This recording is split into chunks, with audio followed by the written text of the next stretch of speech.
सुर्खियों के बाद में खबरों पर डालते हैं विस्तार से नजर। बीते महीने पश्चिम बंगाल के मुर्शिदाबाद में हुई हिंसा के बाद से ममता सरकार लगातार सवालों के घेरे में रही है।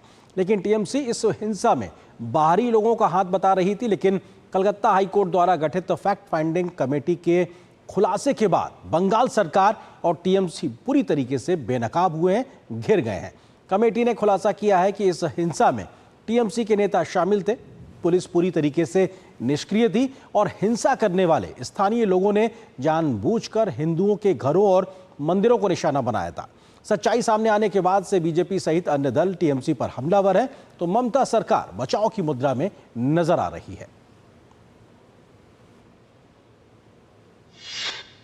मुर्शिदाबाद दंगे की जांच, टीएमसी के नेताओं तक पहुंची आंच, वो घर जलाते रहे, पुलिस देखती रही, आखिर ये आग क्यों सुलगाई गई।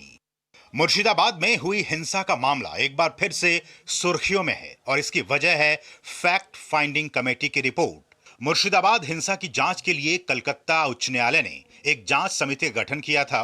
इस कमेटी ने अपनी रिपोर्ट कोर्ट को सौंप दी है। हिंसा के संबंध में रिपोर्ट में कई बड़े खुलासे किए गए हैं। रिपोर्ट में स्थानीय नेताओं और पुलिस की भूमिका पर भी गंभीर सवाल उठाए गए हैं। रिपोर्ट में स्पष्ट किया गया है कि टीएमसी के सांसदों और पार्षदों ने दंगों को रोकने के लिए कुछ नहीं किया। इसके साथ ही पश्चिम बंगाल सरकार ने पुलिस और नागरिक प्रशासन को निष्क्रिय रहने के लिए प्रोत्साहित भी किया।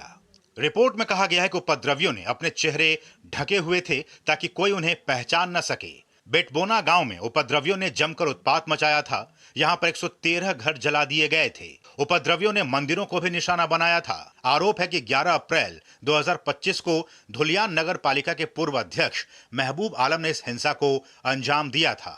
इस दौरान पुलिस प्रशासन ने कोई उचित कार्रवाई नहीं की थी। स्थानीय प्रशासन पर कुछ गंभीर सवाल भी उठाए गए हैं। कहा गया है कि प्रशासन की तरफ से हिंसाग्रस्त इलाकों में किसी भी व्यक्ति की मदद नहीं की गई।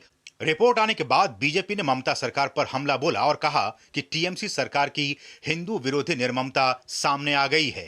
बीजेपी ने पूछा है कि ममता बनर्जी टीएमसी नेताओं पर कब कार्रवाई करेंगी।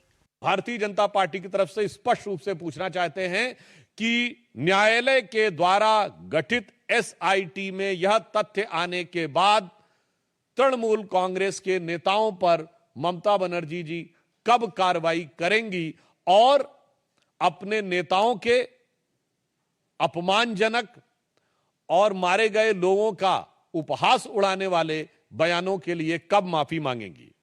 बीजेपी के आईटी सेल के प्रमुख अमित मालवीय ने फैक्ट फाइंडिंग टीम की रिपोर्ट को लेकर सीएम ममता बनर्जी को घेरा। उन्होंने इस रिपोर्ट के संबंध में अपने सोशल मीडिया एक्स हैंडल पर कहा कि रिपोर्ट ने ममता बनर्जी के उस दावे को सिरे से खारिज कर दिया है जिसमें उन्होंने ये कहा था कि मुर्शिदाबाद हिंसा के लिए बाहरी तत्व जिम्मेदार हैं। सच्चाई तो यह है कि मुर्शिदाबाद दंगे को टीएमसी ने अंजाम दिया ताकि संवेदनशील सीमावर्ती जिले में हिंदुओं की संख्या में कमी लाई जा सके।